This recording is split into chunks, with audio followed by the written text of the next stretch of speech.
नमः पार्वती पते, हर हर महादेव। ओम नमः शिवाय। प्रिय भक्तजनों, श्रावण का महीना अपनी संपूर्णता की तरफ शुरू हो चुका है। अब कुछ ही पल हमारे पास भोलेनाथ की भक्ति के लिए शेष हैं। आज हम मिलकर आरंभ करते हैं सावन महीने की वह पावन कथा जो सावन की पावन सांसों से निकली है, जिसमें शिव पार्वती का स्नेह, आशीर्वाद और चमत्कार छिपा है। लेकिन प्रिय भक्तों, एक छोटी सी विनती है, इस कथा को अधूरी मत छोड़ना, क्योंकि जब कथा अधूरी रह जाती है तो भगवान शिव की कृपा भी अधूरी रह जाती है। इसलिए प्रिय भक्तों, ध्यान से मन लगाकर सुनिए। सावन की रिमझिम फुहारें बरस रही थी। आसमान हल्के नीले रंग से ढका हुआ था। बेलपत्रों की खुशबू हवा में फैली थी। हर घर के आंगन में तुलसी माता के पत्ते गीले थे। एक बार कैलाश पर्वत पर, जहाँ दिव्य शांति, अनुपम सौंदर्य का वास था, भगवान शिव और देवी पार्वती एक साथ विराजमान थे। सावन मास का आरंभ हो चुका था, जब धरा शिव भक्ति के रंगों में रंगी हुई थी और प्रकृति स्वयं भोलेनाथ का अभिषेक कर रही थी। ऐसे एक शुभ क्षण में देवी पार्वती ने मंद मंद मुस्कान के साथ महादेव से पूछा, हे प्राणनाथ, यह सावन मास आपकी कृपा और शक्ति का प्रतीक है। भक्तजन इस मास में विशेष रूप से आपका पूजन करते हैं और शिवलिंग पर जल अर्पित कर अपनी श्रद्धा व्यक्त करते हैं। मुझे यह बताने की कृपा करें कि सावन मास में केवल एक दिन शिवलिंग पर जल अर्पित करने से कौन से पुण्य फल की प्राप्ति होती है, और जो लोग पूरे श्रावण मास शिवलिंग को जल अर्पित करते हैं, क्या इसका कोई विशेष महत्व है? यह केवल एक परंपरा है। भगवान शिव ने अपनी गंभीर और शांत दृष्टि से देवी पार्वती को देखा और मधुर वाणी में उत्तर दिया, हे प्रिय पार्वती, तुम्हारा प्रश्न अत्यंत गूढ़ और कल्याणकारी है। शिवलिंग मेरा साक्षात स्वरूप है, जिसकी नित्य पूजा करने वालों की मैं सदैव रक्षा करता हूँ। तुमने देखा ही है कि किस प्रकार मात्र 12 वर्ष की आयु वाले मार्कंडे को अमृत का वरदान प्राप्त हुआ। हे पार्वती, शिवलिंग पर जल चढ़ाने का नियम बताने से पहले तुम्हें मेरे परम भक्त धर्मदास की एक प्राचीन कथा सुनाता हूँ, जिसमें तुम शिवलिंग पर जल चढ़ाने के वास्तविक पुण्य और उसके पीछे की गहन अर्थ को समझ पाओगी। यह कथा धर्मदास नामक मेरे एक परम भक्त की है। गंगा के पवित्र तट से कुछ कोस दूरी पर, जहाँ थी हरियाली आकाश की नीलिमा से मिलती थी, एक छोटा सा लगभग विस्मित सा गांव था। उस गांव का नाम तो समय के साथ बदलता रहा और उसकी आत्मा वही सरल और निश्चल थी। इसी गांव की एक छोर पर एक टूटी फूटी सी पर्णकुटी में धर्मदास नामक एक शिव भक्त रहता। धर्मदास का नाम उसके चरित्र के अनुसार सटीक था।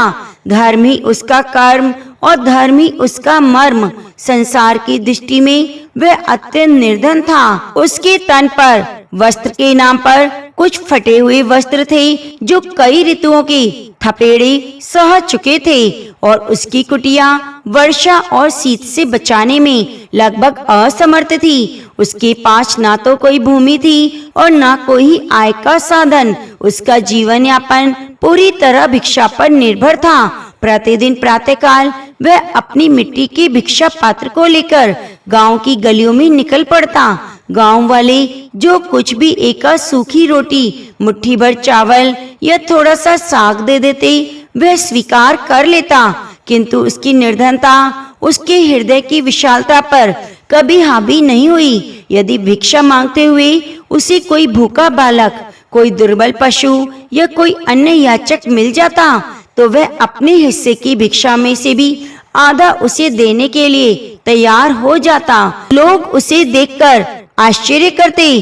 परम धर्मदास की दृष्टि में तो प्रत्येक जीव में उसके आराध्य, उसके भोलेनाथ का वास था। वे मानता था किसी भूखे को भोजन कराना स्वयं शिव के मुख में निवाला डालने के समान है। उसका एकमात्र और अक्षय धन था भगवान शिव में उसका अटूट विश्वास। यही विश्वास उसकी शक्ति था, उसका संतोष था, उसका सब कुछ था। धर्मदास की दिनचर्या शिव से आरंभ होती और शिव में विलीन हो जाती। रात्रि के अंतिम पहर में जब आकाश में तारे भी अंतिम चमक बिखेर रहे होते तो वह जाग जाता। ब्रह्म मुहूर्त की उस पवित्र वेला में वे गांव की बाहर बहती गंगा में शीतल धारा में डुबकी लगाता। गंगा का स्पर्श उसे केवल शारीरिक शुद्धि ही नहीं अपितु आत्मिक ऊर्जा भी प्रदान करता। स्नान के बाद वह अपने गीले वस्त्रों में ही खाली पेट एक लंबी यात्रा पर निकल पड़ता। गांव के लगभग 2 कोस दूर घने वन में मध्य में एक अति प्राचीन शिव मंदिर था जो लगभग खंडर हो चुका था। यह यात्रा सरल नहीं थी। पथरीला मार्ग, कटीली झाड़ियां, जंगली पशुओं का भय, यह सब उसकी मार्ग की बाधाएं थीं। पर धर्मदास के लिए यह एक तीर्थ यात्रा थी। उसकी हर पग के साथ ओम नमः शिवाय का जाप उसके अधरों पर थिरकता रहता। वन के पक्षियों का कलरव उसे शिव गणों का संगीत प्रतीत होता और वृक्षों से छनकर आती हुई सूर्य की किरणें उसे अपने प्रभु का आशीर्वाद लगती। उसकी भक्ति ने मार्ग के श्रम को आनंद में और एकांत को प्रभु में सानिध्य भी बदल दिया। वह कभी थकता नहीं क्योंकि उसका गंतव्य केवल एक मंदिर नहीं बल्कि उसके प्राणों का केंद्र था, उसके अस्तित्व का आधार था। वह प्राचीन शिवालय जहाँ धर्मदास प्रतिदिन पहुंचता था अपने आप में इतिहास का एक मौन साक्षी था। कहावतों के अनुसार सदियों पूर्व किसी चक्रवर्ती सम्राट ने अपने विजय अभियान की सफलता पर उस मंदिर को बनवाया था। उसके विशाल प्रस्तर खंडों पर की गई नक्काशी उस युग के शिल्पकारों की अद्भुत कला का प्रमाण थी। किंतु अब समय की मोटी परतों ने उस सौंदर्य को ढक दिया। दीवारों पर काय की हरी चादर बिछ गई। लता वल्लरियों ने उन्हें अपने बाहों पाश में जकड़ लिया। मंदिर का शिखर टूट चुका था।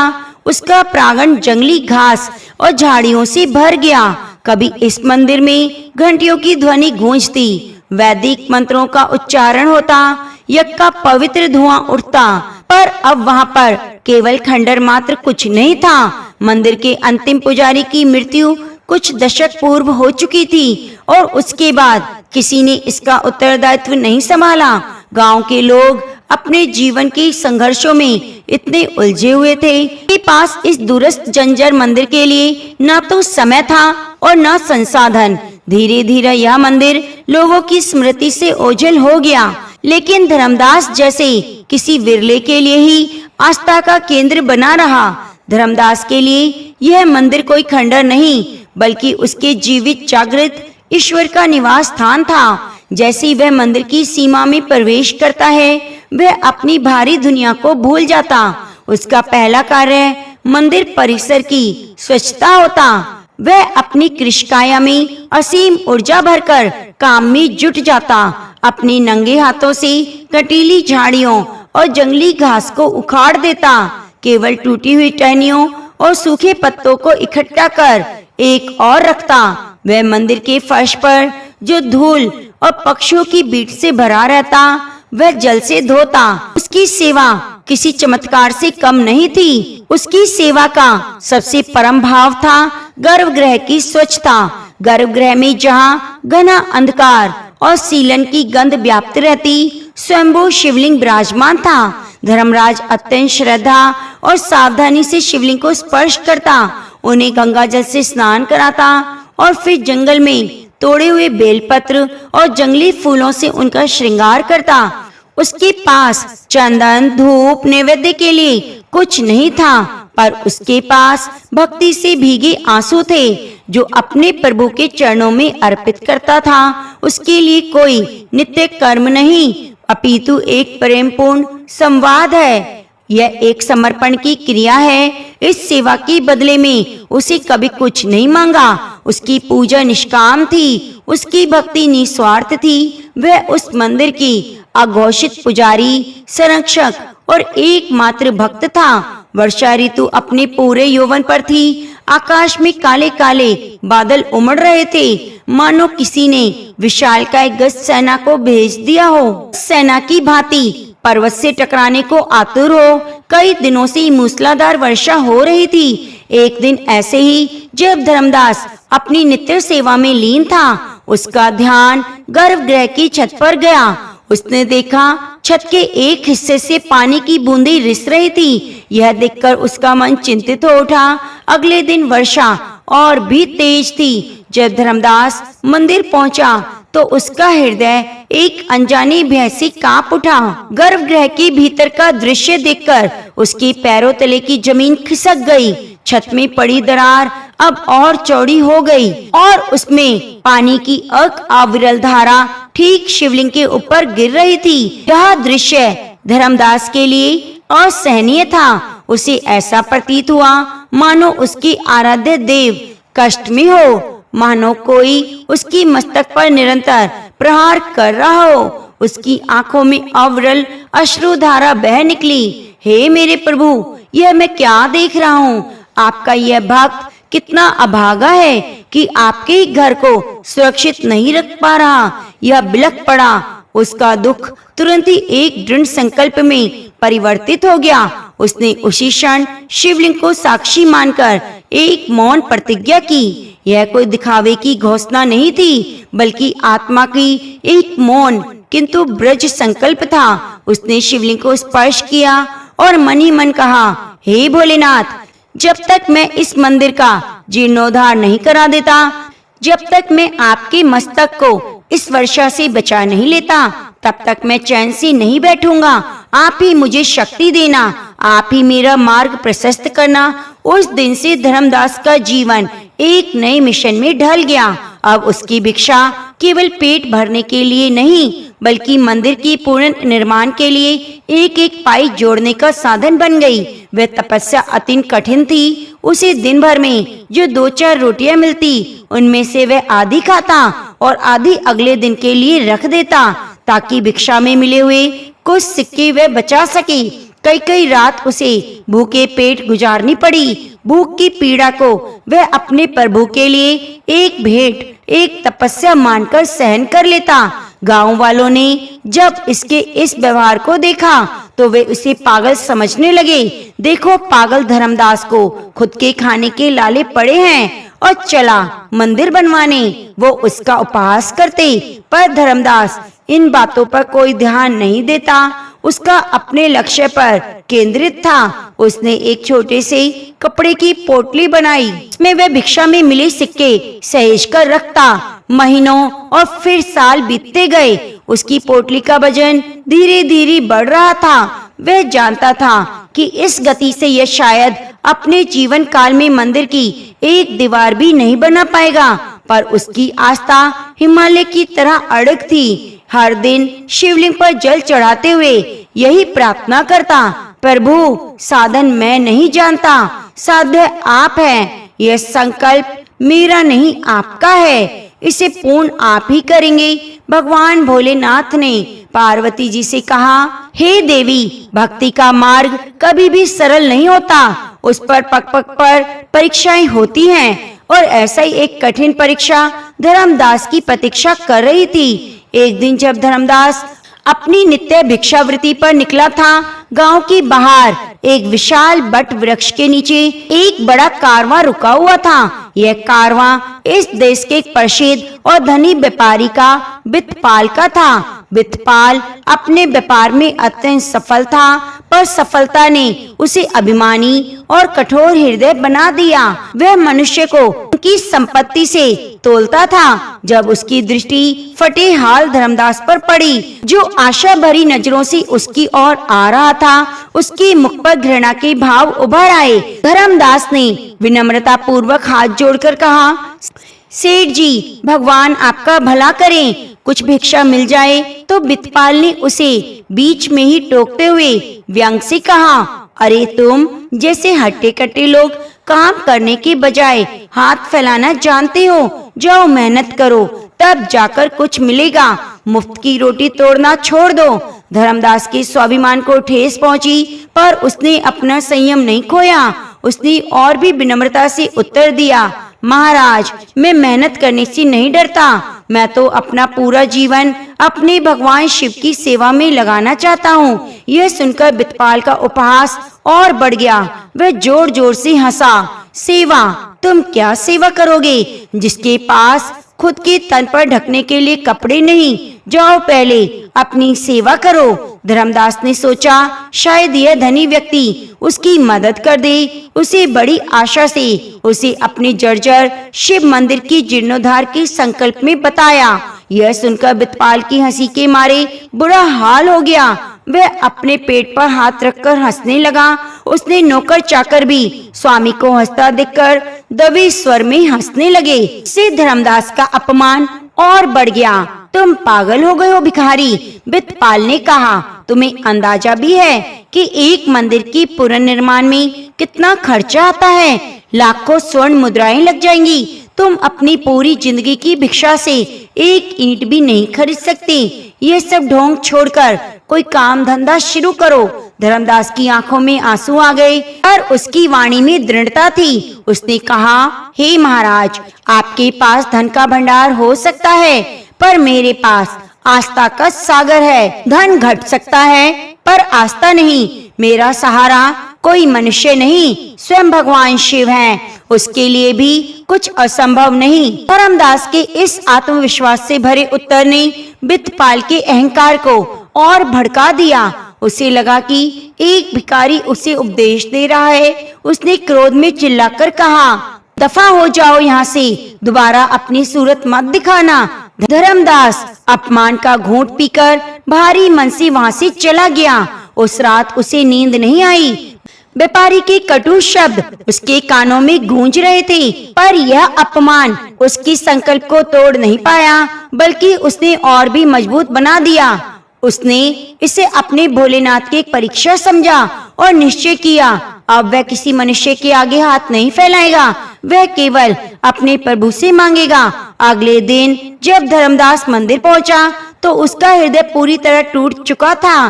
पिछली रात की मूसलाधार वर्षा ने दरार को एक बड़े छेद में बदल दिया।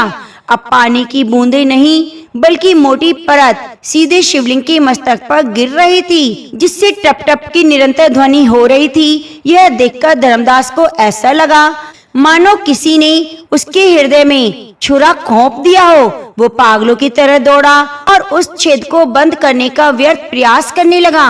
वो छत पर चढ़ गया। उसने पत्ते, मिट्टी, पत्थर जो मिलता छेद को भरने की कोशिश करता, पर सब व्यर्थ। पानी का प्रवाह और तेज हो गया। अंततः पूरी तरह से हार कर वो नीचे उतरा और शिवलिंग के चरणों में गिरकर फूट फूट कर रोने लगा। यह एक भक्त का अपने भगवान के प्रति आत्मसमर्पण था। हे प्रभु, मैं हार गया, मैं अक्षम हूँ, मैं अयोग्य हूँ, मैं आपकी सेवा के लायक नहीं। मुझे क्षमा कर दो, मुझे क्षमा कर दो। और उसके आंसू वर्षा के जल से मिलकर शिवलिंग को धो रहे थे। तभी उसी गहन निराशा के क्षण में उसके मन में एक दिव्य विचार कौंधा। जैसे घने बादलों के बीच बिजली चमक आए, वैसे ही उसके अंतःकरण में एक प्रकाश हुआ। उसने सोचा, यदि मैं इस जल को रोक नहीं सकता तो क्या हुआ, मैं इसे व्यर्थ क्यों जाने दूं? यह जल जो आकाश से आ रहा है, यह स्वयं माँ गंगा का पवित्र जल है, जो मेरे प्रभु को अभिषेक करने आया है। मैं इसे रोकूंगा नहीं, मैं इस दिव्य क्रिया का माध्यम बनूंगा। मैं इस समस्या को अपनी सबसे बड़ी पूजा बना लूंगा। यह विचार आते ही उसकी सारी निराशा समाप्त हो गई। वह उठा और नदी की ओर भागा। वह एक पुराना टूटा हुआ मिट्टी का घड़ा मिला, वह उसे ले आया।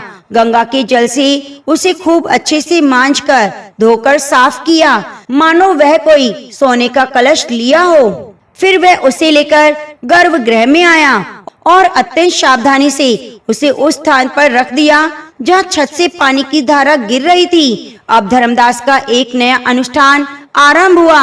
वह दिन रात उसी गर्भगृह में रहने लगा। वह घंटों तक घड़े को पकड़े रहता ताकि पानी की एक बूंद भी व्यर्थ ना जाए। जब घड़ा भर जाता तो वह उसे उठाता और ओम नमः शिवाय के पवित्र मंत्र का उच्चारण करते हुए अत्यंत भक्ति भाव से उस जल को शिवलिंग पर अर्पित करता। यह एक अभिषेक होता है जो किसी राजा महाराजा के अभिषेक से कम नहीं, अधिक भव्य और पवित्र था, क्योंकि इसमें एक भक्त का सर्वस्व मिला हुआ था। दिन, सप्ताह, महीने बीत गए।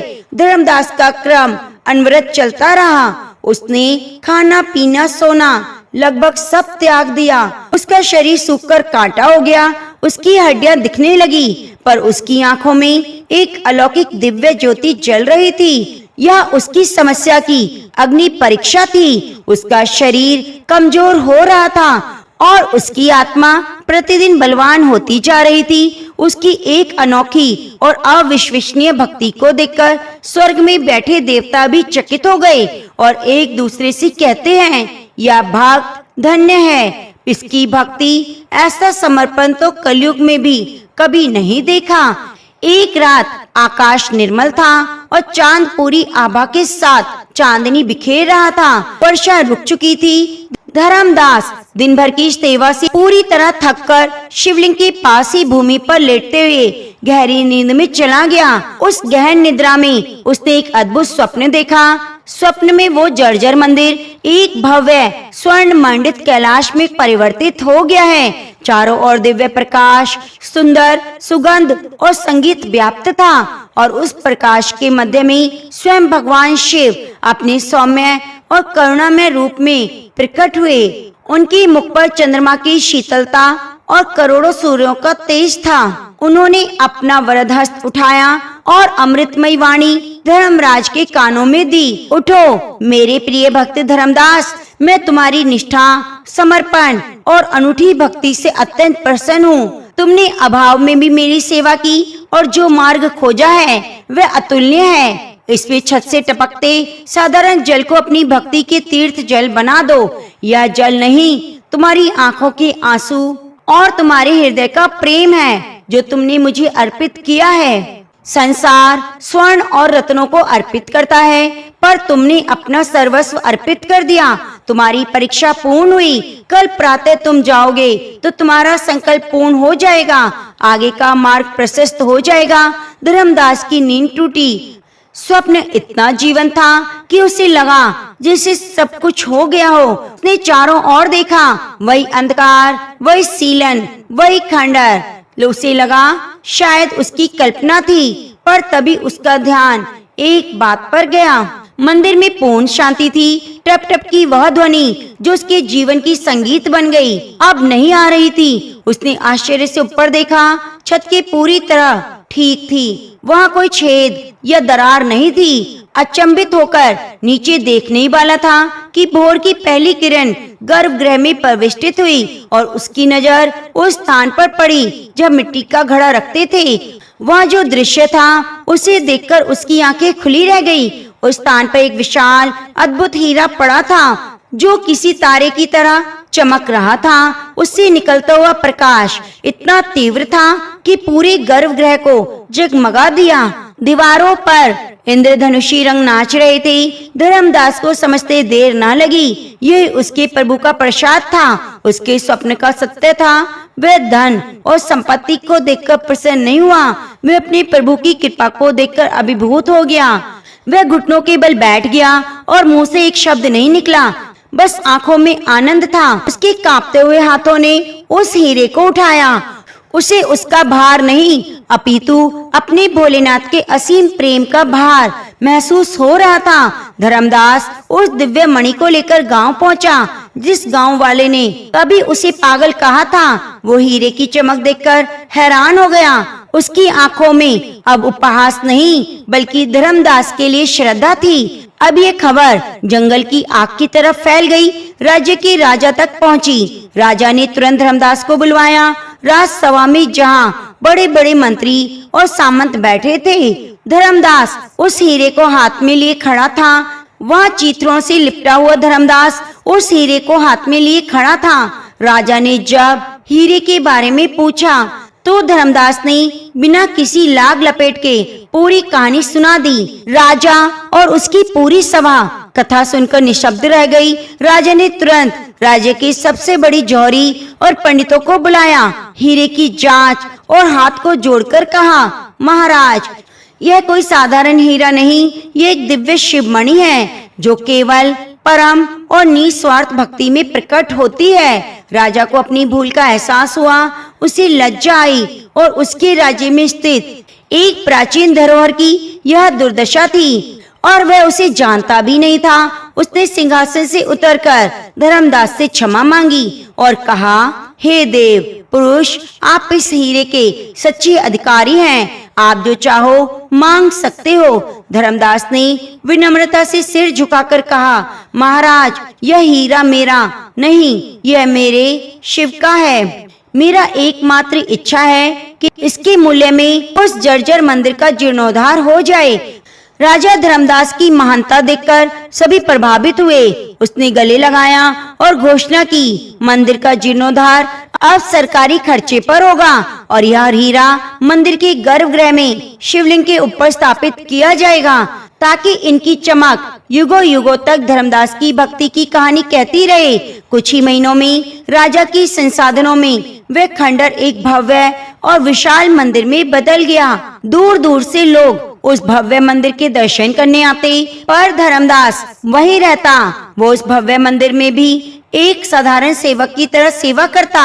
उसने न कोई पद लिया, न कोई सम्मान, एकमात्र इच्छा प्रभु की सेवा, जो अपने जीवन में अंतिम क्षण तक करता है। अपनी कथा समाप्त होते ही भगवान शिव ने देवी पार्वती की ओर देखकर कहा, हे प्रिय, अब तुम समझी, मेरे लिए अर्पण का मूल्य वस्तु में नहीं, भाव में है। धर्मदास ने जो जल चढ़ाया वह साधारण नहीं, उसमें उसका त्याग, कष्ट और प्रेम, सर्वस्व समर्पण मिला हुआ था। इसलिए सावन में जो भक्त सच्चे हृदय से अपनी क्षमता के अनुसार भले एक लोटा जल मुझे अर्पित करता है, मैं उसे उसी भाव से स्वीकार करता हूँ जैसे मैंने धर्मदास की अश्रु मिश्रित जल को स्वीकार किया।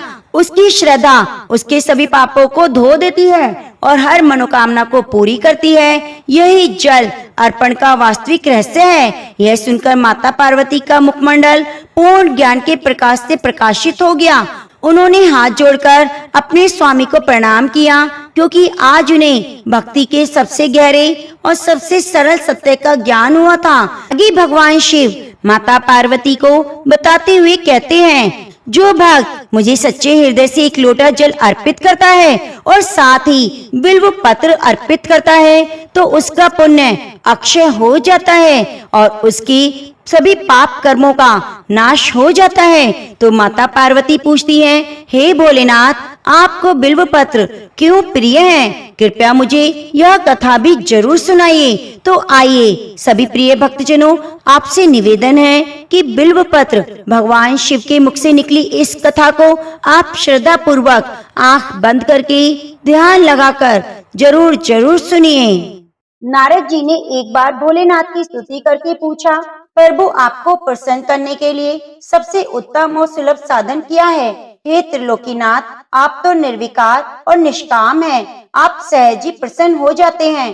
फिर भी मेरे जानने की इच्छा है कि आपको क्या प्रिय है। तब शिव जी बोले, नारद जी, वैसे तो मुझे भक्ति के भाव सबसे प्रिय हैं, फिर भी आपने पूछा है तो मैं बताता हूँ। मुझे जल के साथ बिल्व पत्र बहुत प्रिय है। जो अखंड बिल्व पत्र मुझे श्रद्धा से अर्पित करते हैं, मैं उन्हें अपने लोक में स्थान देता हूँ। नारद जी भगवान शंकर और माता पार्वती की वंदना कर अपने लोक को चले गए। उनके जाने के बाद पार्वती जी ने शिव जी से पूछा, हे प्रभु, मेरी यह जानने की बड़ी तीव्र इच्छा हो रही है कि आपको बेलपत्र इतने प्रिय क्यों हैं? कृपया करके मेरी जिज्ञासा शांत कीजिए। तब शिव जी बोले, हे शिवे, बिल्व के पत्ते मेरी जटा के समान हैं। त्रिपत्र यानी 3 पत्ते ऋग्वेद, यजुर्वेद और सामवेद हैं। शाखाएं समस्त शास्त्र का स्वरूप हैं। बिल्व वृक्ष को आप पृथ्वी का कल्प वृक्ष समझे, जो ब्रह्मा विष्णु शिव स्वरूप है। हे पार्वती, स्वयं माँ लक्ष्मी ने शैल पर्वत पर बिल्व रूप में जन्म लिया। इस कारण भी बेल का वृक्ष मेरे लिए अति प्रिय है। माँ लक्ष्मी ने बिल्व का रूप धरा, यह सुनकर पार्वती जी कौतूहल में पड़ गई। पार्वती जी कौतूहल से उपजी जिज्ञासा को रोक ना पाई। उन्होंने पूछा, देवी लक्ष्मी ने आखिर बिल्व वृक्ष का रूप क्यों लिया? आप ये कथा विस्तार से बताइए। भोलेनाथ ने देवी पार्वती को कथा सुनाना शुरू किया। हे देवी, सतयुग में ज्योति रूप में मेरे अंश का रामेश्वर लिंग था। ब्रह्म आदि देवों ने उसका विधिवत पूजन अर्चन किया। इसका परिणाम यह हुआ कि मेरे अनुग्रह से वाणी देवी सबकी प्रिय हो गई। वे भगवान विष्णु को सतत प्रिय हो गई। मेरे प्रभाव से भगवान केशव के मन में बाघ देवी के लिए जितनी प्रीति उपजी, वे स्वयं लक्ष्मी जी को नहीं भाई। लक्ष्मी देवी का श्री हरि के प्रति मन में कुछ दुर्भाव पैदा हो गया। वे चिंतित और रुष्ट होकर चुपचाप परम उत्तम श्री शैल पर्वत पर चली गई। वहां उन्होंने उग्र तप करने का निर्णय किया और उत्तम स्थान का चयन करने लगी। माँ लक्ष्मी जी ने उत्तम स्थान का निश्चय करके मेरे लिंग विग्रह की उग्र तपस्या प्रारंभ कर दी। उनकी तपस्या कठोरतम होती जा रही थी। हे परमेश्वरी, कुछ समय बाद माँ लक्ष्मी जी ने मेरे लिंग विग्रह से थोड़ा धर्म में एक वृक्ष का रूप धारण कर लिया। अपने पत्तों और पुष्पों द्वारा निरंतर मेरा पूजन करने लगी। इस तरह से लक्ष्मी जी ने 1 करोड़ वर्ष तक घोर आराधना की। अंततः उन्हें मेरा अनुग्रह प्राप्त हुआ। मैं वहां प्रकट हुआ और देवी से इस घोर तप की आकांक्षा पूछकर वरदान देने को तैयार हुआ। महालक्ष्मी ने मांगा कि श्री हरि के हृदय में मेरे प्रभाव से बाघ देवी के लिए जो स्नेह हुआ है वे समाप्त हो जाए। शिव जी बोले, मैंने महालक्ष्मी को समझाया कि श्री हरि के हृदय में आपके अतिरिक्त किसी और के लिए प्रेम नहीं, बाघ देवी के प्रति उनका प्रेम नहीं अपितु श्रद्धा है। यह सुनकर लक्ष्मी जी प्रसन्न हुई और पुनः श्री विष्णु जी के हृदय में स्थित होकर उनके साथ विहार करने लगी। पार्वती जी, माँ लक्ष्मी के हृदय का एक बड़ा विकार दूर हुआ। इस कारण हरि प्रिया उसी वृक्ष रूप में सदा के लिए अतिशय भक्ति से भरकर यत्न पूर्वक मेरी पूजा करने लगी। हे पार्वती, इसी कारण बिल्व का वृक्ष, उसके पत्ते, फल, फूल आदि मुझे बहुत ही प्रिय हैं। मैं निर्जन स्थान में बिल्व वृक्ष का आश्रय लेकर रहता हूँ। बिल्व वृक्ष को सदा तीर्थ मानो, सभी देवों में देव मानो, इसमें तनिक भी संदेह नहीं। बिल्व पत्र, बिल्व फूल, बिल्व वृक्ष, बिल्व काष्ठ के चंदन से जो मेरा पूजन करता है वह भक्त मुझे बहुत ही प्रिय है। बिल्व वृक्ष को शिव के समान ही समझो, वह मेरा शरीर है। जो बिल्व पर चंदन से मेरा नाम अंकित करके मुझे अर्पण करता है, मैं उसे सभी पापों से मुक्त करके अपने लोक में स्थान देता हूँ। हे देवी, उस व्यक्ति को स्वयं लक्ष्मी जी भी नमस्कार करती हैं, जो बिल्व से मेरा पूजन करता है। जो बिल्व मूल में प्राण छोड़ता है उसको रुद्र देह प्राप्त होती है और ऐसे मनुष्य पर माँ लक्ष्मी की कृपा सदा बनी रहती है और साथ साथ भगवान नारायण की भी कृपा प्राप्त होती है। प्रिय भक्तजनों, आज मैं आपको सुनाने जा रही हूँ शिव महापुराण की पवित्र पौराणिक कथा। जब कोई भक्त शिव महापुराण का पाठ आरंभ करता है तो यह केवल एक ग्रंथ नहीं पढ़ता, बल्कि शिव की दिव्य ऊर्जा से स्वयं को जोड़ता है। शिव पुराण न केवल 18 प्रमुख पुराणों में से एक है, बल्कि कलयुग में मोक्ष का मार्ग है। शिव पुराण की महिमा और स्वरूप महापुराण 18 महापुराणों में से एक प्रमुख पुराण है। यह कलयुग के पापों से मुक्ति दिलाने वाला दिव्य शस्त्र है। भगवान शिव की कृपा प्राप्त करने हेतु इस पुराण का पाठ, श्रवण और मनन अत्यंत महत्वपूर्ण है। शिव पुराण में वर्णन है कि संपूर्ण सृष्टि का निर्माण भगवान शिव की इच्छा से हुआ। जो व्यक्ति श्रद्धा से भगवान शिव की भक्ति करता है उसे संसार की सभी वस्तुएं प्राप्त हो जाती हैं। भगवान शिव अपने भक्तों की मनोकामनाओं को पूरी करते हैं। इस पुराण में कहा गया है जो नियमित रूप से शिवलिंग की पूजा करता है, शिव का ध्यान करता है, मंदिर में दीप दान करता है, गरीबों की सहायता करता है, उसे जीवन के कष्टों से लड़ने की शक्ति प्राप्त होती है और दुख दूर हो जाते हैं। शिव महापुराण में 24,000 श्लोक हैं। इनमें विंध्येश्वर संहिता, रुद्र संहिता, कोटि रुद्र संहिता, उमा संहिता, कैलाश संहिता, वायु संहिता जैसे खंड सम्मिलित हैं। यह पुराण स्वयं भगवान शिव द्वारा कथित है। महर्षि वेद व्यास जी ने सनत कुमारों की आग्रह पर इसे लिपिबद्ध किया था। यद्यपि इस पुराण के श्लोकों की संख्या प्रारंभ में 1,00,000 थी, परंतु व्यास जी ने 24,000 श्लोकों में इसे संक्षिप्त कर दिया। पुराणों की श्रेणी में शिव पुराण का स्थान चौथा है। इसे समस्त पुराणों में मस्तक का तिलक कहा गया है। जो भक्त प्रेम पूर्वक इस पुराण की कथा को पढ़ते हैं, सुनते हैं, वे भगवान शिव के प्रिय बन जाते हैं और अंत में परम गति को प्राप्त होते हैं। तो प्रिय भक्तजनों, आइए गौरी पुत्र गणेश, गौरी शंकर भगवान, लक्ष्मी नारायण भगवान अपने अपने कुल देवता, कुल गुरु और गुरु महाराज का ध्यान करते हुए कथा को सुनते हैं। यह पुराण मुख्यतः भगवान शिव की महिमा, उनकी चरित्र, विवाह, पुत्रों की उत्पत्ति, रहवास, संहार लीला का वर्णन करता है। भगवान शिव को संहारकर्ता के रूप में जाना जाता है। उन्हें गंगा जल, बेलपत्र, धतूरा अर्पित किए जाते हैं। वे सादे रूप में बागंबर धारण, रुद्राक्ष, चिता की भस्म, त्रिशूलधारी के रूप में पूजित हैं। उन्हें नटराज के रूप में भी पूजा जाता है, जो जीवन और मृत्यु के तांडव का प्रतीक है। भगवान शिव का एक नाम नीलकंठ भी है। यह नाम उन्हें तब मिला जब समुद्र मंथन के दौरान निकले कालकूट विष को उन्होंने अपने कंठ में धारण कर लिया। इस विष की अग्नि से सृष्टि को बचाने के लिए शिव ने उसे पी लिया, जिससे उनका कंठ नीला पड़ गया और वे कहलाए नीलकंठ महादेव। ऐसे परोपकारी, अपरिग्रही भगवान शिव के चरित्र का वर्णन करने के लिए शिव पुराण की रचना की गई।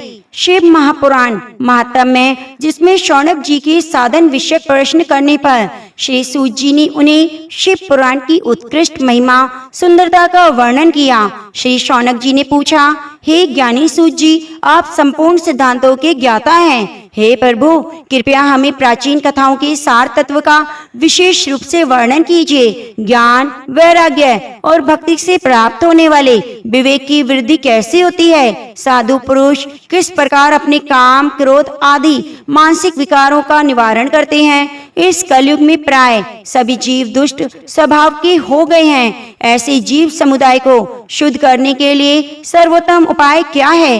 कृपया मुझे कोई ऐसा शाश्वत साधन बताइए जो कल्याणकारी वस्तुओं में भी सबसे उत्कृष्ट, परम मंगलमय और पवित्र करने वाले उपायों में भी सर्वोत्तम हो। वो साधन ऐसा हो जिसके अनुष्ठान मात्र से अंतःकरण की विशेष शुद्धि हो जाए और जिससे निर्मल मन वाला पुरुष सदा के लिए भगवान शिव की कृपा प्राप्त कर सके।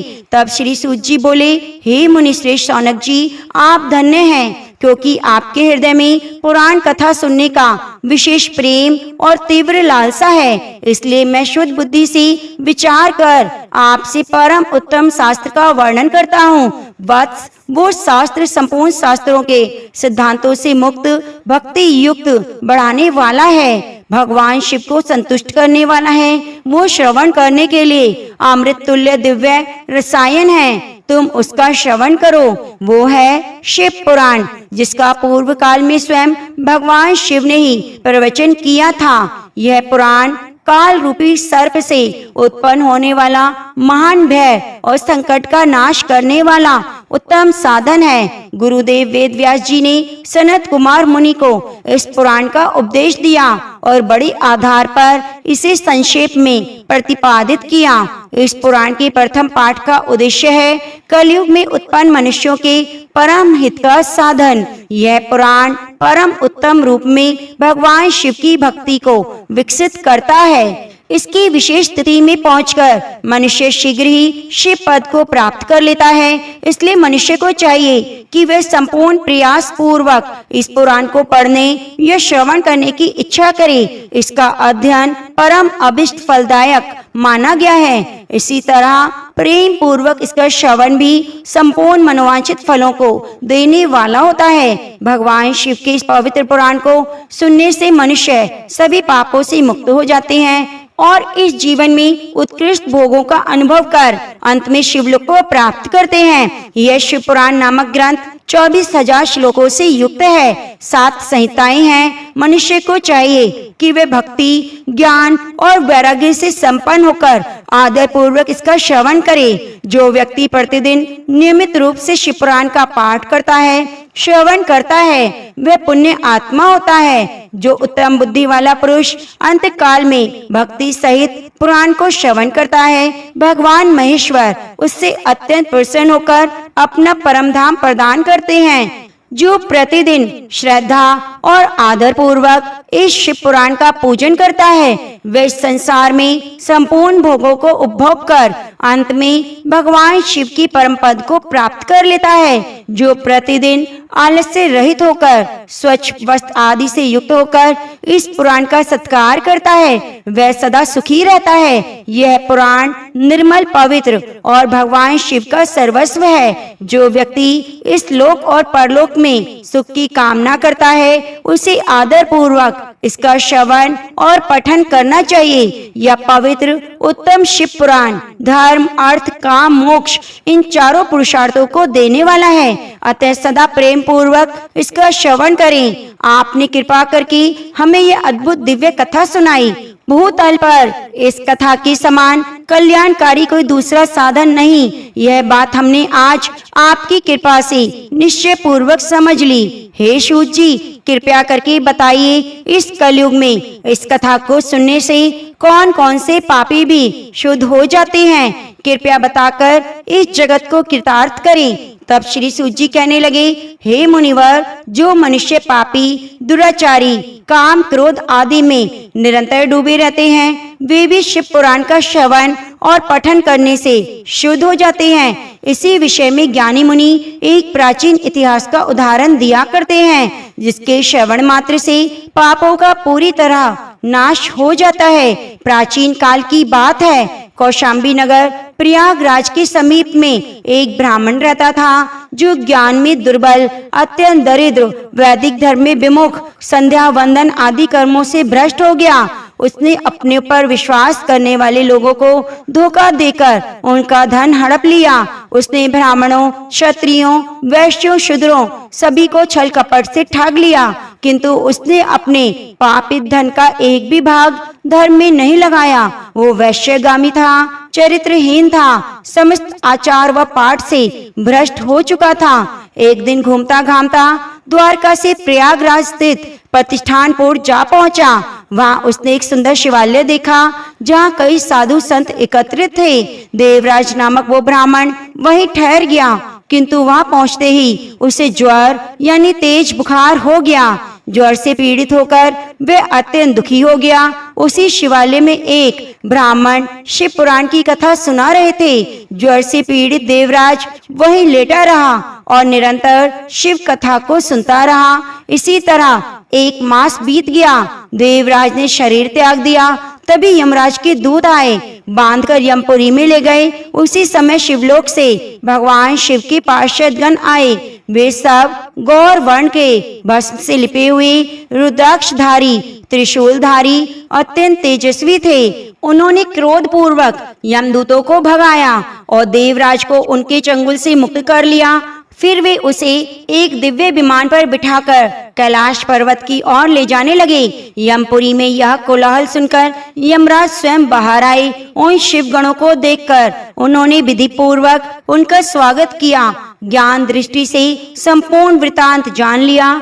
धर्मराज ने किसी प्रकार का कोई प्रश्न नहीं किया, बल्कि श्रद्धा और नम्रता से इस शिवगणों की पूजा की। उसके बाद शिवगण देवराज को कैलाश पर्वत पर ले गए और वहां भगवान शिव के चरणों में सौंप दिया। हे मुनिवर, इस प्रकार शिव पुराण का श्रवण करने मात्र से एक अत्यंत पापी ब्राह्मण भी मोक्ष का अधिकारी बन गया। इस इतिहास को सुनकर मेरा मन आनंद में निमग्न हो गया है।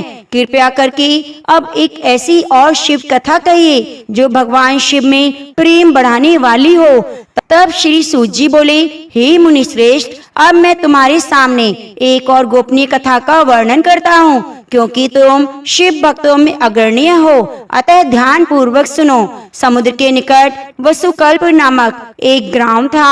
वहाँ के निवासी वैदिक धर्म से विमुख, दुर्व्यवहारी, भिक्षक, देवताओं और भाग्य पर विश्वास न करने वाले थे। वे सभी कुटिल वृत्ति वाले थे, हिंसक थे, उन्हें धर्म का कोई ज्ञान नहीं था, वे पशु बुद्धि से युक्त थे।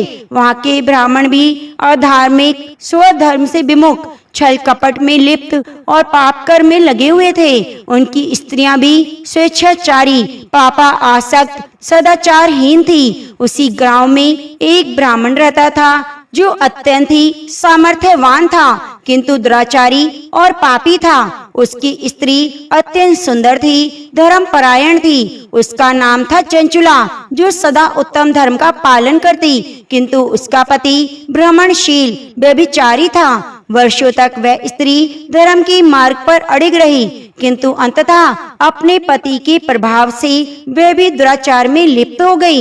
इस प्रकार दोनों पतित पाप और दुराचार में डूबते चले गए। उनका जीवन इसी प्रकार व्यर्थ हो गया। कुछ समय बाद किसी वैश्या का पति बना हुआ वो दुष्ट बुद्धि वाला ब्राह्मण विदुंग समय पर मृत्यु को प्राप्त हो नरक में चला गया।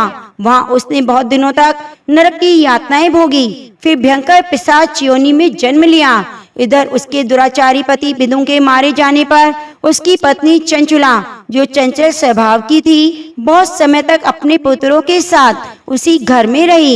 एक दिन की बात है, देवियों द्वारा किसी पुण्य पर्व के आगमन पर वो स्त्री भाई बंधुओं के साथ गोकर्ण नामक क्षेत्र में गई। तीर्थ यात्रियों के साथ उसने भी तीर्थ के जल में स्नान किया। स्नान के बाद वह मेले की भावना से अपने बंधु जनों के साथ घूमने लगी। घूमते घूमते वे एक दिव्य देव मंदिर में जा पहुंची। वहां एक ब्राह्मण भगवान शिव की परम पवित्र मंगलकारी कथा को वाचन कर रहे थे। वो स्त्री वहां बैठ गई और कथा सुनने लगी। ब्राह्मण उस समय कह रहे थे कि जो स्त्रियां पुरुषों से संबंध रखती हैं, उन्हें यमलोक में यमदूत लोहे के तपे हुए शूलों से ढकते हैं। यह सुनते ही वह स्त्री भीतर से कांप गई। कथा समाप्त होने पर जब सभी श्रोता वहां से चले गए, तब वह एकांत में बैठकर उस ब्राह्मण देवता से कहने लगी, हे ब्राह्मण देवता, मैं अपने धर्म को नहीं जानती थी, इसलिए मेरे द्वारा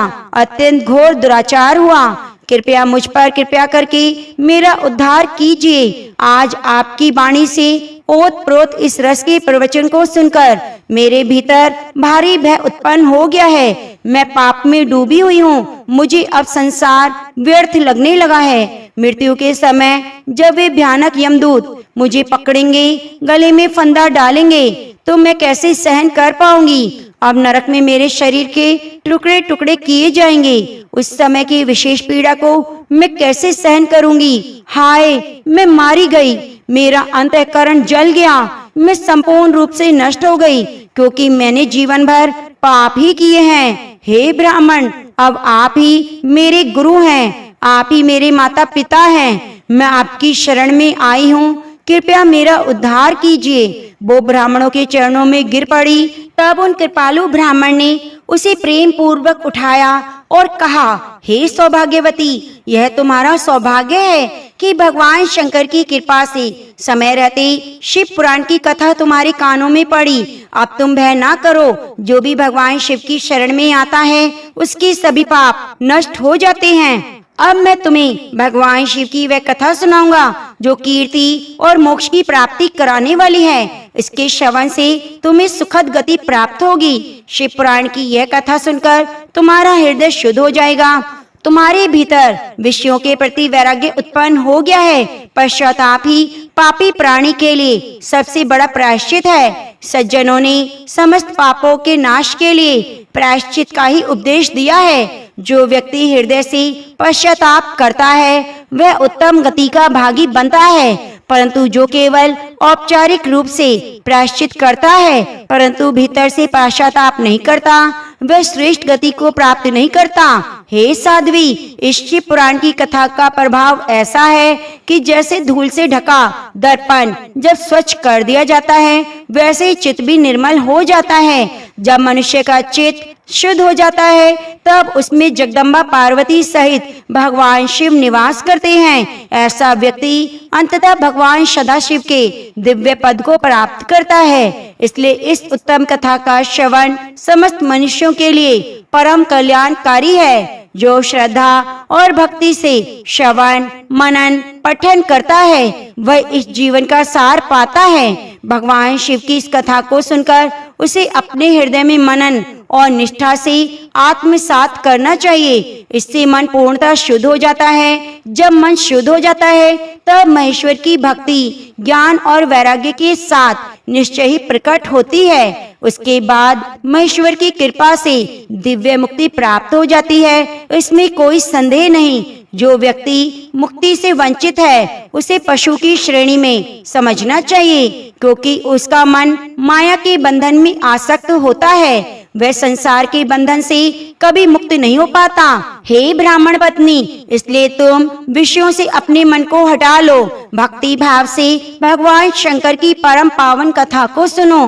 परमात्मा शंकर की यह कथा तुम्हारे मन को शुद्ध करेगी, मोक्ष की प्राप्ति कराएगी। उस स्त्री की एक ही जन्म में मुक्ति हो जाती है, यह मैं तुमसे सत्य कहता हूँ। यह सुनकर वो स्त्री चंचला भगवान शिव के ध्यान में मग्न हो गई।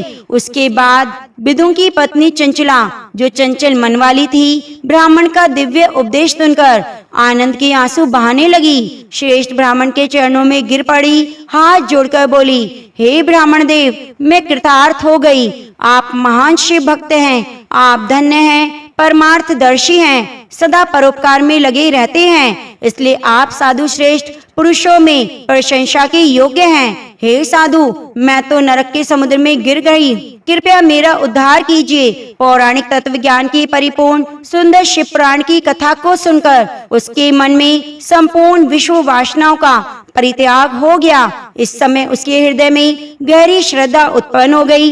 वह ब्राह्मण देव की सेवा में सदा तत्पर रहने लगी। उसके बाद उस ब्राह्मण ने उसे शिव पुराण की उत्तम कथा सुनाई, जो भक्ति ज्ञान और वैराग्य को उत्पन्न करने वाली, मुक्ति प्रदान करने वाली थी। इस कथा को सुनकर वो ब्राह्मण पत्नी अत्यंत कृतार्थ हो गई। उसका मन शीघ्र ही शुद्ध हो गया और फिर भगवान शिव की कृपा से उसके हृदय में शिव की सगुण रूप का चिंतन होने लगा। अब उसमें उत्तम बुद्धि उत्पन्न हो गई और भगवान शिव के सच्चिदानंद स्वरूप का बारंबार चिंतन करने लगी। उसके बाद समय पूर्ण होने पर भक्ति ज्ञान और वैराग्य से युक्त होकर उसने बिना किसी कष्ट के अपने शरीर का त्याग कर दिया। त्रिपुर शत्रु भगवान शिव का विमान द्रुत गति से वहां पहुंचा, जो उनके पार्षदों द्वारा सुशोभित विविध दिव्य शोभा साधनों से युक्त था। चंचला उस विमान पर आरूढ़ हो गई। भगवान शिव के श्रेष्ठ पार्षदों ने उसे शिवपुरी में पहुंचा दिया। अब उसके सारे पाप धुल चुके थे, दिव्य रूप धारण कर चुकी थी, दिव्यांगना बन गई थी। उसकी शोभा अत्यंत विलक्षण हो गई थी। मस्तक पर चंद्र मुकुट शोभा पा रहा था, गौर वर्ण हो गया था। दिव्य आभूषणों से विभूषित वो देवी शिवपुरी में पहुंची। वहां उसने सनातन देवता त्रिनेत्रधारी महादेव को देखा। सभी प्रमुख गण गणेश नंदीश्वर वीरभद्र वहां सेवा में उपस्थित थे। उनके कंठ में नील चिन्ह यानी नीलकंठ शोभित हो रहा था। उनके 5 मुख थे, प्रत्येक मुख में 3-3 नेत्र थे। मस्तक पर अर्धचंद्र रूपी मुकुट था और उनकी वाम भाग में देवी गौरी विराजमान थी। विद्युत के समान प्रकाशमान भगवान शिव का स्वरूप कपूर के समान गौर था। उनका संपूर्ण शरीर श्वेत भस्म से आच्छादित था। श्वेत वस्त्रों से विभूषित परम तेजस्वी प्रतीत हो रहे थे। उस ब्राह्मण पत्नी ने परम उज्जवल रूप का दर्शन किया और अत्यंत प्रसन्न हो गई। वो प्रीति से भरकर उतावले भाव से भगवान को बारंबार नमन करने लगी। फिर हाथ जोड़कर प्रेम आनंद और संतोष से युक्त होकर विनीत भाव से खड़ी हो गई। उसके शरीर से रोमांच हो उठे। तभी भगवती पार्वती और भगवान शंकर ने उसी करुणा से अपने पास बुलाया और सुंदर दृष्टि से उसकी ओर देखा। पार्वती जी ने उसे दिव्य रूप धारिणी प्रिय चंचला को प्रेम पूर्वक उसी क्षण अपनी सखी बना लिया। अब वो परम आनंद ज्योति स्वरूप शिव धाम में अविचल निवास करने लगी और अक्षय सुख का अनुभव करने लगी। एक दिन परम आनंद में निमग्न चंचला देवी उमा के पास गई, हाथ जोड़कर उनके चरणों में प्रणाम कर स्तुति करने लगी। हे गिरिजा नंदिनी, हे स्कंद माता, हे उमेश्वरी, आप ही समस्त मनुष्यों की माता हैं। आप ही सूक्ष्म सच्चिदानंद स्वरूपिणी आज्ञा प्रकृति हैं। आप ही संसार की सृष्टि पालन और संहार करने वाली हैं। तीन गुणों का आश्रय ब्रह्मा विष्णु महेश्वर, जिनका निवास स्थान श्रेष्ठ प्रतिष्ठा पराशक्ति ही है। सूत जी कहते हैं, हे शौनक जी, जिसे सदगति प्राप्त हो चुकी थी, उस ब्राह्मण पंथनी चंचला ने महेश्वर पत्नी भगवती उमा की स्तुति कर अपना मस्तक झुका लिया और मौन हो गई। नेत्रों से प्रेम अश्रु बहने लगे। तब करुणा से भरकर देवी गौरी ने चंचला को संबोधित करते हुए कहा, हे सखी चंचला, मैं तुम्हारी स्तुति से बहुत खुश हूँ। बोलो तुम क्या चाहती हो? चंचला बोली, निष्पाप गिरिराज कुमारी, मेरे पति बिदुं की स्थिति क्या है, उनकी क्या गति हुई है, यह मैं नहीं जानती। हे कल्याणी, मेरी एक ही प्रार्थना है कि जिस प्रकार से मैं उनके साथ सुखपूर्वक जीवन बिताऊं, वैसा ही कोई उपाय कीजिए। हे महेश्वरी, हे महादेवी, मेरे पति एक शूद्र जाति के ब्राह्मण होते हुए भी एक वैश्य के प्रति आसक्त थे। वे पापों में डूबे हुए थे। उनकी मृत्यु मुझसे पहले हो गई। अब वे किस गति को प्राप्त हुए हैं, मुझे नहीं पता। तब देवी पार्वती बोली, हे बेटी, तुम्हारा पति बिदुं नामक ब्राह्मण अत्यंत पापी था। उसका अंतःकरण दूषित और दुष्ट था। वैश्य गमन करने वाला वो व्यक्ति पाप कर्मों के कारण मृत्यु के बाद नरक में गिरा।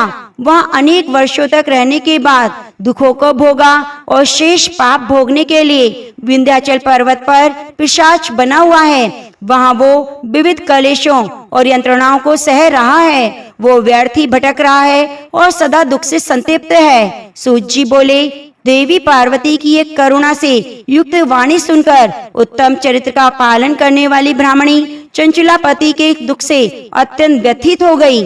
फिर उसने अपने मन को स्थिर किया और महेश्वरी को प्रणाम कर पुनः पूछा, हे महेश्वरी, हे भगवती, मुझ पर कृपा कीजिए, मेरे उस पापात्मा पति का उद्धार कीजिए। हे देवी, कृपा बताइए, किस उपाय से वह दुष्ट व्यक्ति उत्तम गति प्राप्त कर सकता है? देवी पार्वती बोली, हे सखी, यदि तुम्हारा पति शिव पुराण की पूर्णतः उत्तम कथा को सुने तो वह समस्त दुष्ट गति को पार करके उत्तम गति का अधिकारी बन सकता है। देवी पार्वती के अमृत के समान मधुर वचनों को सुनकर चंचला ने हाथ जोड़कर मस्तक झुका लिया और बारंबार प्रणाम कर उनसे प्रार्थना करने लगी, हे देवी, कृपया मेरे पति को शिव पुराण कथा सुनाने की व्यवस्था कीजिए, जिससे उसके सभी पाप नष्ट हो जाएं और उत्तम गति प्राप्त हो। चंचला की बारंबार प्रार्थना से शिव प्रिया गौरी देवी को करुणा आई। फिर उन्होंने गंधर्व श्रेष्ठ तुम्बरू को बुलाकर प्रेम पूर्वक कहा, तुम्हें भगवान शिव में अपार श्रद्धा है। तुम मेरे अंतःकरण की गति को जानते हो, मेरे कार्य को सफल बनाने में समर्थ हो। इसलिए मैं तुमसे एक कार्य कहना चाहती हूँ। मेरी इस सखी के साथ शीघ्र ही विंध्य पर्वत पर जाओ। वहाँ एक महान भयानक पिशाच कष्ट में पड़ा हुआ है। उसका वृतांत आरंभ से सुनो, मैं सब बताती हूँ। पूर्व काल में वो पिशाच बिंदु नामक ब्राह्मण था। मेरी सखी चंचला का पति था, किंतु वैश्यगामी बन गया। स्नान संध्या आचरण सभी धर्म कार्य छोड़ दिए। उसके क्रोध के कारण उसकी बुद्धि भ्रष्ट हो गई। उसे कर्तव्य विवेक का शून्य नहीं रहा। वो सद्गुणों से विमुख और सज्जनों से द्वेष रखने लगा। वो दुष्टों की संगति करने वाला, असत्य बोलने वाला बन गया। हिंसा में प्रवृत्त होकर और शस्त्र लेकर व्यर्थ ही हिंसा करता, बिना हाथ धोए भोजन करता, पराई स्त्रियों के घरों में व्यर्थ विचरण करता। चंचला का पति चंडालिनों से प्रेम करता, प्रतिदिन वैश्यों के संपर्क में रहने लगा। वो अत्यंत दुष्ट और पापी था। उसने अपनी पत्नी की प्रीति को त्याग दिया और कुसंग में आनंद लेने लगा। अतः अंत समय आने पर उसकी मृत्यु हो गई। वो पापी आत्मा वैश्यों का भोग स्थान कान्य कुंभ यानी कानपुर में गई और वहां पर अनेक नरकों का भोग करने के बाद अब वो विंध्य पर्वत पर पिशाच बना हुआ है। वहाँ वो पिशाच अपने पापों का फल भोग रहा है। चंचुला, अब तुम उसके उद्धार के लिए दिव्य शिव कथा का प्रवचन कराओ। यह कथा समस्त पापों का नाश करने वाली है। शिव पुराण की कथा का श्रवण सबसे उत्तम पुण्यदायक कर्म है। इससे उसका हृदय शीघ्र ही समस्त पापों से शुद्ध हो जाएगा। यह प्रेत योनियों का परित्याग कर देगा। जब वह दुर्गति से मुक्त हो जाएगा तब विदुंग नामक उस पिशाच को मेरी आज्ञा से विमान में बिठाकर भगवान शिव के समीप ले आना। माँ पार्वती के इस प्रकार आदेश देने पर गंधर्वराज तुमरु अति प्रसन्न हुए। तब शौनक जी कहने लगे, तुमरु तत्क्षण विंध्याचल पर्वत की ओर चल पड़ा। वहां आकर उसने देखा कि वह पिशाच अत्यंत ही विकराल, विशाल और बड़े ही मुख वाला है। उसकी दृष्टि भयावह थी। वे कभी हंसता, कभी रोता, कभी उछलता कूदता। भगवान शिव की उत्तम कीर्ति का गान करने वाले महाबली तुमरु ने अत्यंत भयंकर पिशाच को पकड़कर एक मंडप बनाया। वहाँ महोत्सव युक्त स्थान की रचना की। थोड़ी ही देर में यह बात संपूर्ण क्षेत्र में फैल गई कि देवी पार्वती की आज्ञा से एक पिशाच के उद्धार के लिए शिव पुराण की कथा सुनाई जा रही है। फिर तो वह कथा सुनने के लिए अनेकों देव ऋषि शीघ्र ही वहाँ पहुँच गए। सभी ने आदर पूर्वक कथा श्रवण करने के लिए समाज बनाया। पर्वत पर एक अद्भुत कल्याणकारी सभा का आयोजन हुआ। अब तुमरु ने उस पिशाच को बांधकर आसन पर बिठाया और हाथ में वीणा लेकर भगवान शिव की कथा का गान प्रारंभ किया। यह विशेष ध्यान देने योग्य बात यह है कि शिव पुराण की कौन कौन सी संहिताओं का वर्णन यहाँ पे हुआ। पहले विंध्येश्वर संहिता से लेकर 7वीं व्यास संहिता तक सभी का महत्व सहित वर्णन किया गया। सातों संहिताओं सहित शिव पुराण का आधार पूर्वक श्रवण कर सभी श्रोतागण कृतार्थ हो गए। उस कथा को सुनकर उस पिशाच ने भी अपने समस्त पापों का प्रायश्चित कर लिया और पिशाच शरीर को त्याग दिया। फिर शीघ्र ही दिव्य देह धारण कर श्वेत वस्त्र धारण कर लिए, पुरोष्चित आभूषणों से विभूषित हुआ, त्रिनेत्रधारी चंद्रशेखर रूप को प्राप्त कर लिया। इस प्रकार दिव्य रूप धारण करके श्रीमान विदुंग अपनी प्राण बल्लभा चंचुला के साथ स्वयं भी पार्वती बल्लभ भगवान शिव का गुणगान करने लगे। उनकी स्त्री को भी दिव्य रूप से सुशोभित देखकर सभी देव ऋषि अत्यंत विस्मित हो गए। उनका चेत परमानंद से परिपूर्ण हो गया। भगवान महेश्वर का यह अद्भुत चरित्र सुनकर सभी श्रोतागण परम कृतार्थ होकर प्रेम पूर्वक भगवान शिव का यशगान करते हुए अपने अपने धाम को लौट गए। विदुंग सुंदर विमान में बैठकर चंचुला के साथ आकाश में स्थित हो गया और बड़ी शोभा प्राप्त करने लगा। उसके बाद महेश्वर की सुंदर और मनोहर गुणों का गान करता हुआ अपनी पत्नी और तुमरु के साथ शीघ्र शिवधाम पहुंचा। वह भगवान महेश्वर और माता पार्वती ने प्रसन्नता पूर्वक विदुंग का स्वागत किया और उसे अपना पार्षद बना लिया। उसकी पत्नी चंचुला देवी पार्वती की सखी बन गई। वे दोनों गहन ज्ञान स्वरूप परमानंदमयी महेश के सनातन धाम में अविचल रूप से निवास करने लगे और परम सुख को प्राप्त हुए। शौनक जी कहते हैं, हे सूत जी, आपको मेरा नमस्कार है। आप धन्य हैं क्योंकि आप शिव भक्तों में श्रेष्ठ हैं। आपके द्वारा बताया गया चरित्र अत्यंत महान और वर्णन करने योग्य है। आप कृपया करके शिव पुराण कथा के श्रवण की विधि बताइए जिससे सभी श्रोताओं को उत्तम फल की प्राप्ति हो सके।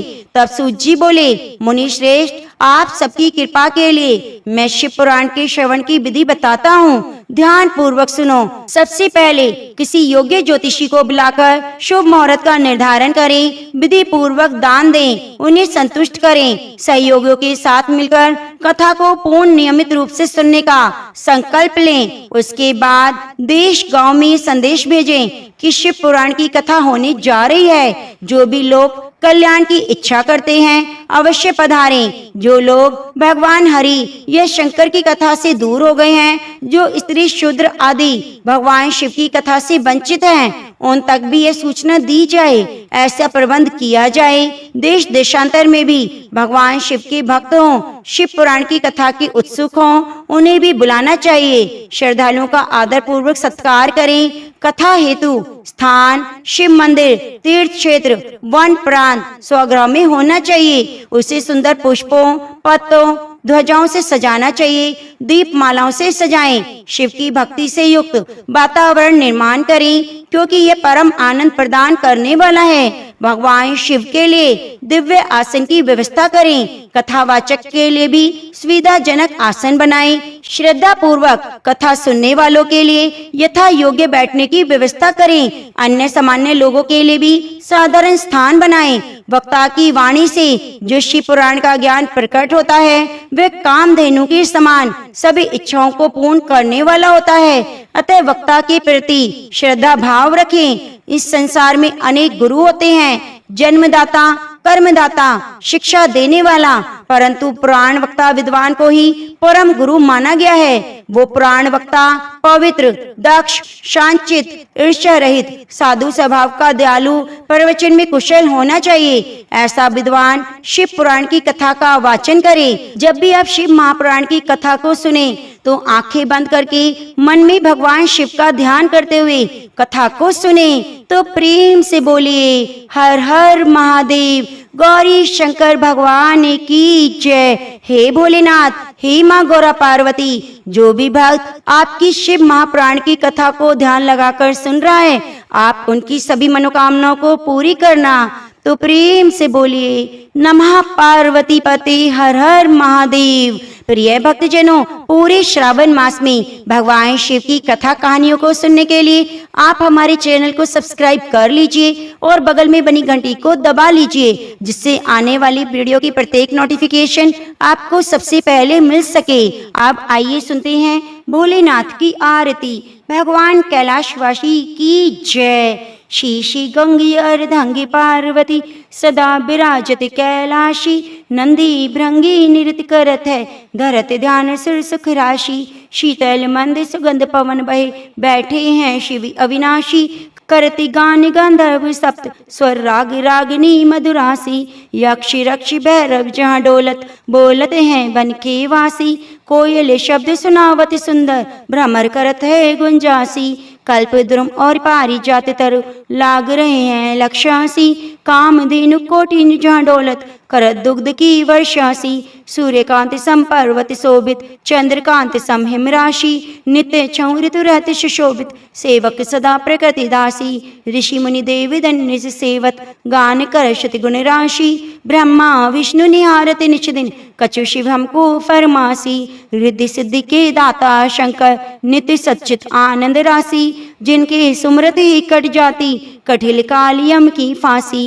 त्रिशूल धर्जी का नाम निरंतर, प्रेम सहित जो नरगासी। दूर हुई विपदा उस नर की, जन्म जन्म शिव पद पासी।